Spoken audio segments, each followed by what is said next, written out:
An arrest made. The FBI says it has the man suspected of sending mail bombs to a prominent Democrats. Border security is national security, and it is vital to our mission of protecting the homeland. The Homeland Security Secretary visits the border in Calexico. See the newer, taller barrier that's replacing part of the existing wall. This weekend in Mission Valley, it's Navy versus Notre Dame. The big game atmosphere as college football brings a storied rivalry to San Diego. And after years of Republican control, 2 Democratic women are competing for an open assembly seat in North County. KPBS Evening Edition starts right now.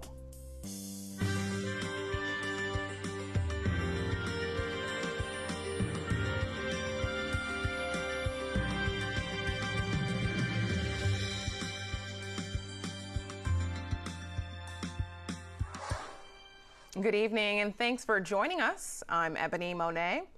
An arrest has been made in connection with mail bombs targeting prominent critics of President Donald Trump.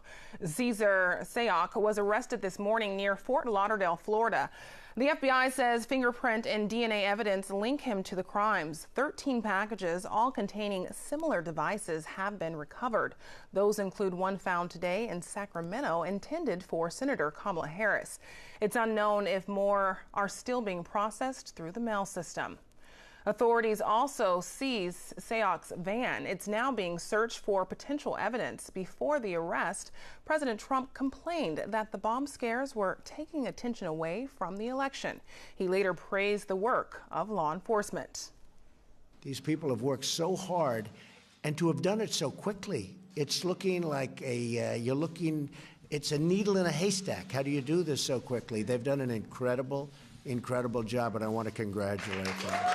Though we're still analyzing the devices in our laboratory, these are not hoax devices. I want to focus for a moment on the amazing work of our folks at the FBI lab. Based on their initial analysis, they uncovered a latent fingerprint from one of the envelopes containing an IED that had been sent to Congresswoman Maxine Waters. We have confirmed this fingerprint is that of Cesar Sayoc. PBS NewsHour will have continuing coverage of the mail bombs and today's arrest. You can watch tonight at 7 here on KPBS. A Trump cabinet member was in Calexico today to view a border wall project. Homeland Security Secretary Kirstjen Nielsen attending a ceremony at the new fencing this morning. This is the first completed section of a wall replacement project. The new barrier stands 30 feet tall and extends for 2 miles. Let me be clear. Walls work. That's not my opinion. It's not a tagline. It's not a political statement. It's a fact. We've seen the success of walls in El Paso, in Yuma, in San Diego, and in the past, right here in the El Centro sector. An additional 11 miles of replacement fencing will be built near Calexico next year. Congress has not approved funding for the full border wall proposal.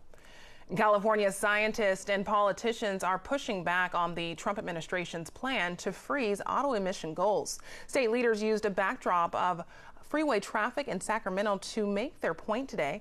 Governor Jerry Brown said the Trump plan will threaten public health and the environment. Foolishly, it mandates gas guzzlers instead of clean and zero-emission vehicles. Wrong way to go. Wrong way to go, Donald. Get with it. The Trump administration plans to freeze auto emission standards starting in 2021. California and the Obama administration previously set a goal of 36 miles per gallon by 2025. The state has a new plan to take concrete steps to deal with changes to the waters off our coast. As Eric Anderson reports, the ocean is getting more acidic, and that poses a threat to wildlife and business. Ocean acidification is a growing problem that's only expected to get worse as climate changes impact local waters. The ocean is absorbing increasing amounts of carbon dioxide. And that's threatening California's $45 billion ocean-based economy. These are our local San Diego sea urchin. David Rudy sells local seafood at Catalina Offshore Products in San Diego. The first sign we saw of this was with oysters in Pacific Northwest. More acidic water from the deeper ocean was causing problems for young oysters trying to build their shells. So when sea creatures take carbon out of the ocean, they use it to make shells like these, and that captures and holds the carbon. That's critical because carbon in those shells is trapped. State officials plan to identify the full risk, reduce pollution, and boost natural systems that store carbon. They'll look to activate the state's resources and engage people outside California to work on coping strategies. I've been studying CO2 in seawater for many years. Scripps Institution of Oceanography researcher Andrew Dixon is encouraged that the state recognizes this as a problem. He says, however, the action plan can't quantify how much this change will affect California's resources. There's a need for particular study focused on those marine organisms that are important to California, to understand how much changing the CO2 chemistry of the water will affect them, in addition to the other changes like temperature changing and maybe some additional pollution. He says the best strategy to stop ocean acidification is to stop the burning of fossil fuels.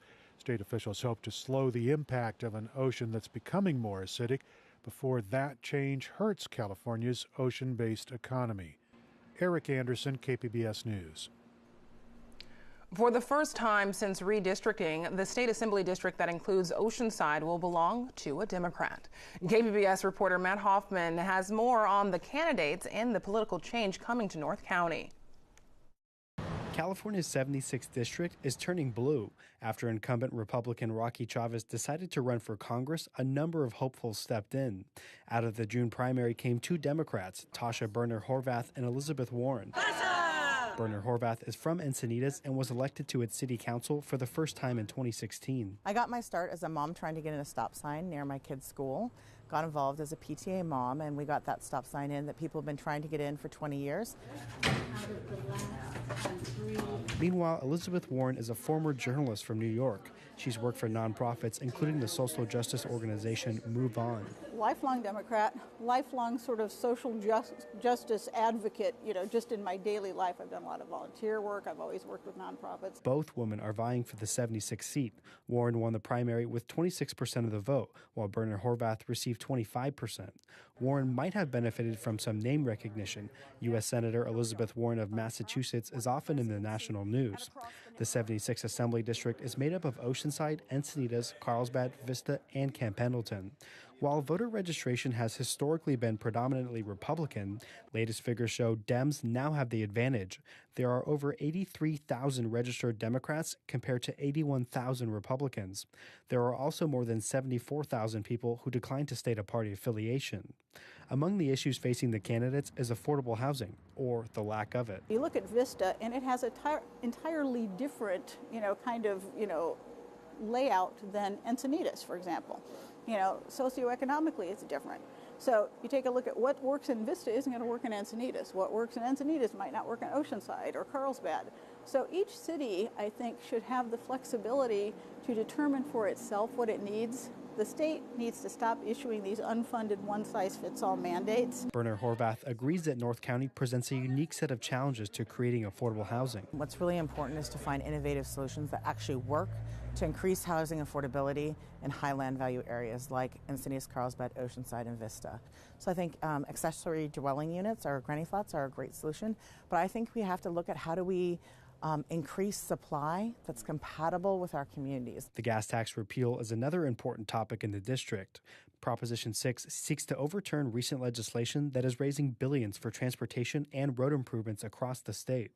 Warren, who identifies as a progressive Democrat, is in favor of Proposition 6. So we're hurting our small businesses, we're hurting our working people, we're hurting our middle class folks, and we're hurting a lot of folks that are at the very bottom of the income rung who are, for example, working here in the coastal cities but living inland. Meantime, when it comes to the gas tax, Burner-Horvath is not picking a side, saying voters have a tough decision to make in November. I mean, it's really a choice of an unpopular measure. I think what's really important is in the primary, there was the lockbox put on transportation funding so that money can never be rediverted. And I think that makes it hopefully a less difficult choice for folks. But we just have to, at some point, know that we're going to have to pay for our road infrastructure, and it's very expensive. When it comes to fundraising, Berner Horvath has raised over $544,000.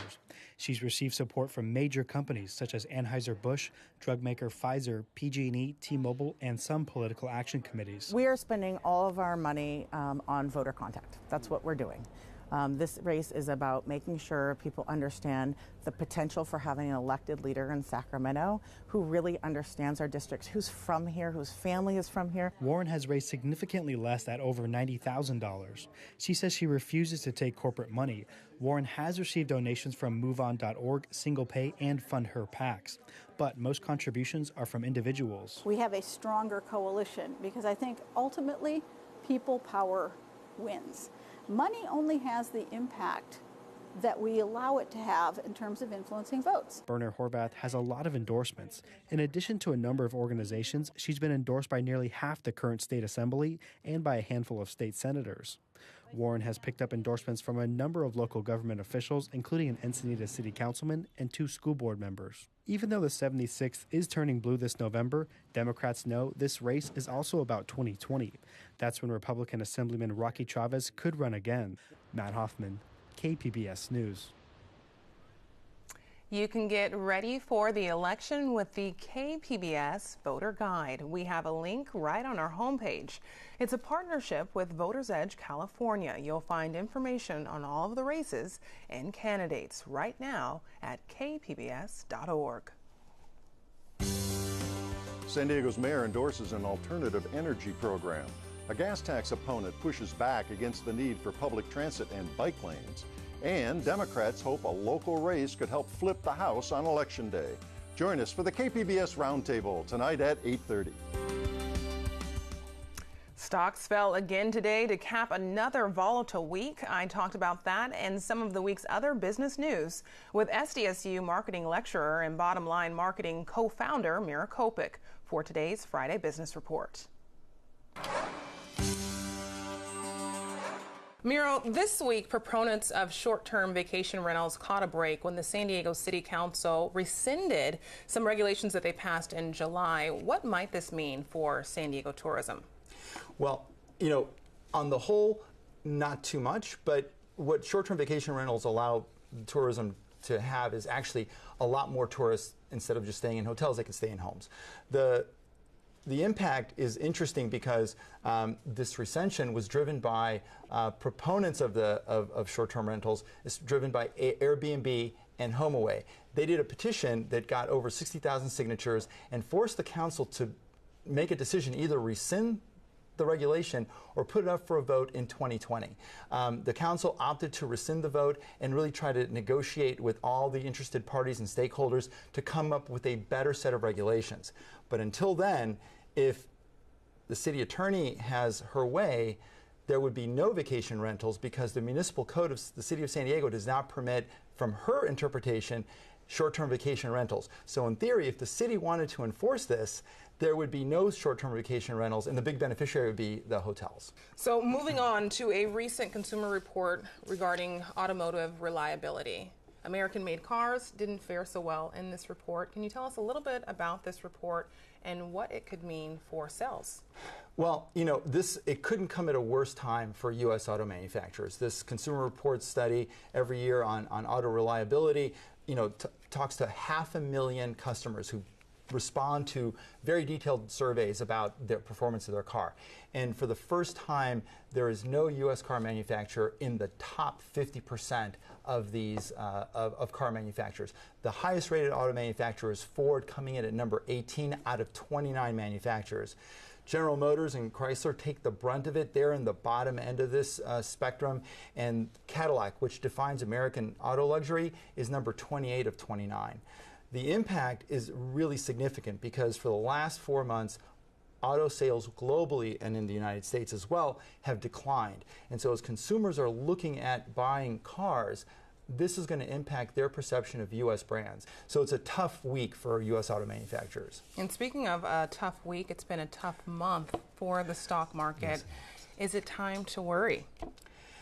We definitely are now in correction territory. This has been following the last couple of weeks. This week has been really a whipsaw for investors, starting with a huge decline on Wednesday. Is a nice little pickup yesterday, and today we ended the week down an extra 300 points. What this means is that both at the NASDAQ, all the tech-heavy stocks, and the Dow, we have lost all the gains that we had from the beginning of the year. We've lost more than 10%, so we're in that correction territory for investors. And so investors have to be very careful as to deciding where they want to go. The U.S.-China trade issues are weighing on investors. Brexit is weighing on investors, and inflation is weighing on investors. And you can only imagine today, the U.S. government issued their GDP growth for the third quarter, 3.5%. That is a huge number. Why did the stock market drop 300 points? Because all the growth was driven by consumer spending and government spending. U.S. businesses pulled back on spending, so the best we could say so far about the tax cut is that it had an impact in the first quarter, and we're not seeing the kind of hiring and the kind of investment by businesses that really should carry this kind of bull market on for another year or two. And the last thing, economists are talking about recession in 2019, and I think that's spooking investors, and I think we're going to still have a little bit of ups and downs over the next couple of weeks. Well, we, of course, will continue to follow this. Mayor Kopik, thank you so much for joining us. Thanks, Ebony. I'm Judy Woodruff. Tonight on the NewsHour, a suspect has been arrested after more potential mail bombs have been found. Coming up at 7 after Evening Edition on KPBS. It will feel like a bowl game this weekend in Mission Valley. Nearly 70,000 people are expected to watch Notre Dame take on Navy. KPBS reporter Priya Sridhar spoke with fans who are in town for this showcase game. Ebony, preparation is already underway here at the stadium for tomorrow's game. This is the 92nd time Notre Dame is playing the Naval Academy's football team. It's the oldest continuous intersectional rivalry in college football. 57 of those games have taken place at neutral sites, but this is the first time the game has been played here in San Diego. Notre Dame is coming into this game undefeated so far this season, so they are favored to win. The Navy has only managed to beat Notre Dame 13 times in the history of the rivalry, but this is the first time the teams have been matched up in the Navy's West Coast hub. We spent some time out on Coronado today where both Naval Academy and Notre Dame fans were hanging out in anticipation for tomorrow's game. We've been watching Navy football for probably 10 years at least. And even though I was in the Navy, I never really followed Navy football till our son went to the Naval Academy. And no matter who they play, Air Force, Navy, Army, Navy, they're always big games. We came to help cheer on the Irish. Notre Dame's had an epic season, so it should be really exciting to watch. But it's a challenging match.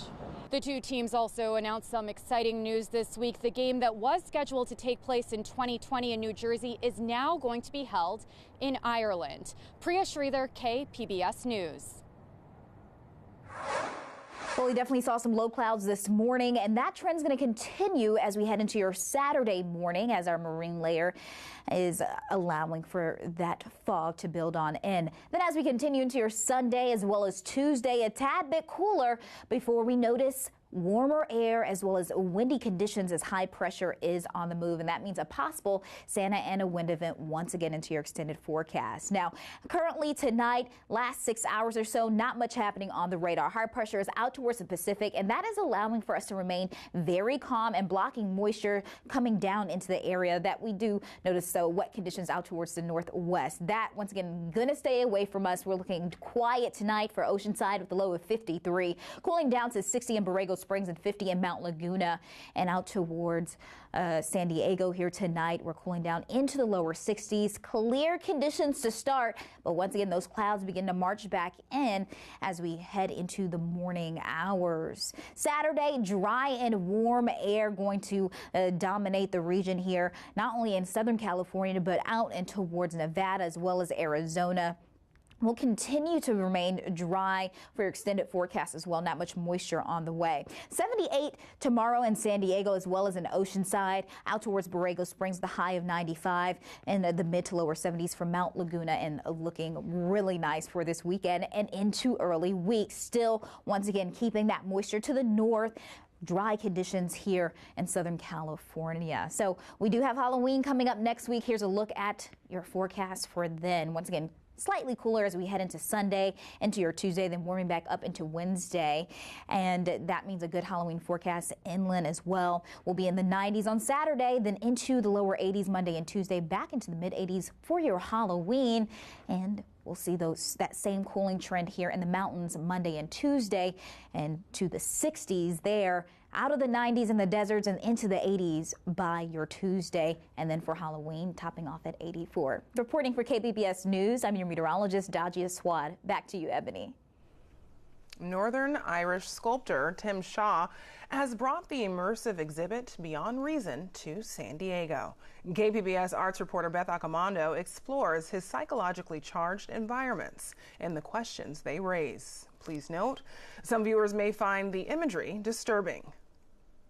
Entering Tim Shaw's Soul Snatcher possession at San Diego Museum of Art is like going into a disturbing haunted house designed by Amnesty International, where what's scary is the fact that it's completely rooted in the horrors of the real world. You walk down a corridor and you turn and there's a door and you see in front of you what I call the blind whistler. Then to the left is this scenario where in the middle somebody has been hooded and tied up, and they are surrounded by three other figures. The three other figures are doing something, but you don't quite know what they're doing because there's no knife or gun, but you know that there's a sense of threat, impending threat. Then off in the corner is another figure kneeling and tied, bound. And then over in the other corner there's a man that is overlooking a woman against the wall who appears to be drugged in some way. You don't quite know what's going on other than it's a kind of a build-up of fear or threat that something is happening or something dreadful is about to happen. Even the materials Shaw chooses to work with add layers of meaning to the piece. It's 8 figures in a room that are fabricated from old clothes and pillows onto metal frames. And the piece is really very much about how truth can be fabricated to suit the needs of those in power. It's a metaphor for how the powerful use fear as a means of control. It also asks viewers to consider if they want to be silent bystanders to the violent extraction of soul that Shaw compels them to witness. Interaction is very important. I would call it engagement, and I do believe in creating art that in some way captivates the imagination and engages the viewer to a point where they look at something and it's got a life force of its own. I am Robota. That's especially true of his sculpture, The Birth of Breakdown Clown, a mesmerizing mix of artificial intelligence and robotics that's part of the Beyond Reason exhibit. Out of the primordial soup, a flash of inspiration ignites the birth of everything. Although Breakdown Clown makes no attempt to hide its wires and pistons, you quickly forget it's a robot, especially when you look into its eyes. It's really about using modern-day technology, robotics and AI to kind of ask the big questions. It doesn't have the answers, but I would like to think that it certainly inspires thought. This existential clown holds us wrapped with its undeniable humanity. Laughter. Tears. Anger. Happiness. Fears. Fears about such things as how the proposed wall will keep those deemed unwanted out. But I think the robot asks, well, what side are the unwanted on? Are they on that side? Are they on this side? Is it about keeping them in or keeping them out? The robot is a bit sort of perplexed. But Shaw displays haunting clarity with another installation piece, Mother, the Air is Blue, the Air is Dangerous. Here he essentially gives you a kind of frozen moment in the midst of a bomb blast he experienced in Belfast as a child. Well, it's based on memory, that being when the bomb went off, it felt like the atmosphere went larger and tight, like a balloon ready to burst, and there's this blue air. This is what happens when talks break down and people walk away from the table. And I guess it's also about, as a comment, making the importance of being at the table and not walking away from it until an agreement is sought. Kudos to San Diego Museum of Art for allowing Tim Shaw to illuminate the darkest depths of society with his politically charged works. Beth Accomando, KPBS News. You can find tonight's stories on our website, kpbs.org/evening edition. Thanks for joining us. Have a great night.